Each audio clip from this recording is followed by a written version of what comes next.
بسم اللہ الرحمن الرحیم۔ لعنت کا معنی کیا ہوا؟ لعنت کا معنی ہے اللہ کی رحمت سے دور ہونا۔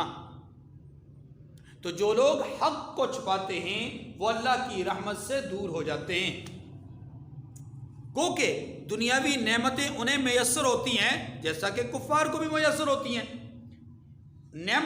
دنیاوی جو نعمتیں ہیں یہ کافروں کو، مومنوں کو، اچھوں کو، بروں کو، اپنوں کو، بیگانوں کو، سب کو ملتی ہیں۔ یہ رحمت نہیں ہے۔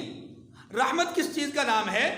رحمت ہے اللہ تبارک و تعالیٰ کی طرف سے رضا کا، اللہ تبارک و تعالیٰ کی طرف سے بخشش اور عنایت کا، ایسی بخشش اور ایسی عنایت کہ جس کی وجہ سے انسان اپنی زندگی پر مطمئن ہو اور اپنے مرنے کی بھرپور اس نے تیاری کر رکھی ہو، اور وہ دین سے قریب تر ہو اور معصیت سے دور تر ہو۔ یہ رحمت ہوتی ہے۔ رحمت کا مفہوم یہاں پر یہ ہوگا، رحمت کا مفہوم یہ ہوگا کہ انسان وہ اعمال کرنے والا بن جائے جو اللہ کی رضا والے ہیں، اس کے رسول کی رضا والے ہیں۔ یہ رحمت کے قریب ترین مفہوم ہوگا۔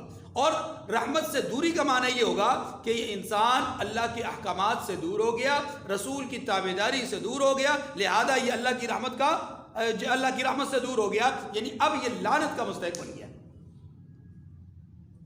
قرآن مجید، فرقان حمید نے اور احادیث مبارکہ نے بہت سارے کاموں کے کرنے والے پر، بہت سارے کام ہیں جن کے کرنے والے پر قرآن اور حدیث میں لعنت بھیجی گئی ہے۔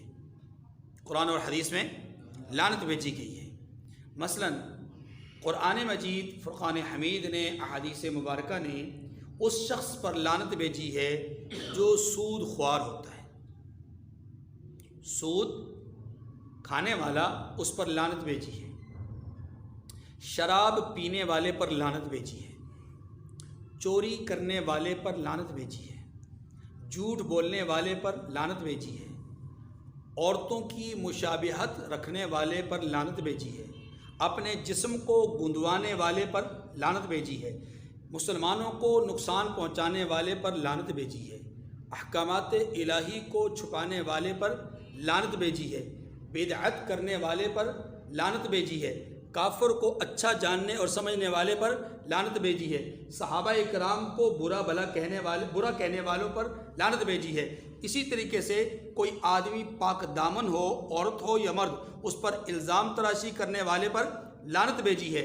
غیر اللہ کے نام پر ذبح کرنے والے پر لعنت بھیجی ہے۔ مشروط طریقے سے حلالہ کرنے والے پر لعنت بھیجی ہے۔ قبروں پر سجدہ کرنے والے پر لعنت بھیجی ہے۔ اسی طریقے سے جسم کو گوندنے والے پر لعنت بھیجی ہے، یا اپنے جسم کو مارنے پیٹنے والے پر لعنت بھیجی ہے۔ ماتم اور نوحہ کرنے والوں پر لعنت بھیجی ہے۔ اسی طریقے سے ان لوگوں پر بھی لعنت بھیجی ہے جو فساد کرنے والے ہوتے ہیں یا جو اللہ کے دین کو چھپانے والے ہوتے ہیں۔ ان تمام لوگوں پر اللہ اور اس کے رسول نے لعنت بھیجی ہے۔ قرآن مجید میں کئی لوگوں پر لعنت بھیجی گئی، اور ان میں سے کئی لوگ وہ ہیں کہ جن پر احادیث میں لعنت بھیجی گئی۔ والدین کا نافرمان ہے تو اللہ کے رسول کی طرف سے لعنت بھیجی گئی، اللہ کی رحمت سے وہ دور۔ ایسے ہی قبلہ کی تعظیم نہ کرنے والے پر لعنت بھیجی گئی ہے۔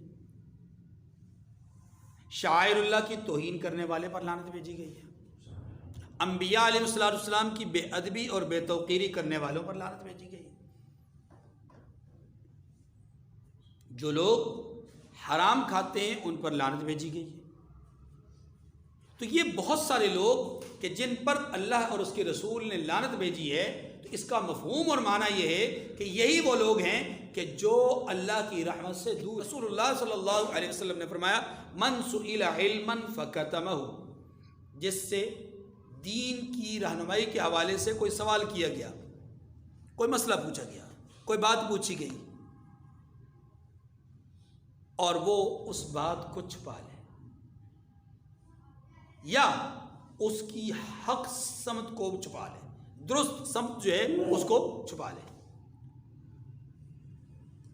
الجم یوم القیامت بلجام من نار، اللہ کے رسول صلی اللہ علیہ وسلم فرماتے ہیں کہ اسے قیامت کے دن آگ کی لگام پہنائی جائے گی، آگ کی لگام ڈالی جائے گی۔ اللہ تعالی ہمیں ہر اس فعل سے، ہر اس عمل سے بچائے، محفوظ فرمائے جس عمل پر، جس فعل پر اللہ اور اس کے رسول کی طرف سے لعنت کا اعلان ہوا ہے، کیونکہ اللہ کی رحمت سے دور ہونا دنیا اور آخرت کی ناکامی ہے۔ خسرت دنیا والآخرہ، دنیا میں بھی انسان ناکام اور آخرت میں بھی انسان ناکام۔ کامیاب وہی ہے جو اللہ کی رحمت میں ڈھانپ دیا گیا۔ دنیا میں بھی اللہ کی رحمت کی ضرورت، برزخ میں بھی یعنی قبر میں بھی اللہ کی رحمت کی ضرورت، محشر میں بھی اللہ کی رحمت کی ضرورت۔ اللہ کی رحمت کے بغیر کوئی آدمی نہ اس جہاں میں کامیاب ہے نہ اس جہاں میں کامیاب ہے۔ اس لیے رحمت الہی پانے کے لیے ضروری ہے کہ ان افعال سے بچا جائے، ان اعمال سے بچا جائے، ان سلسلوں سے بچا جائے، ان چیزوں سے بچا جائے جن چیزوں پر اللہ اور اس کے رسول نے لعنت بھیجی ہے۔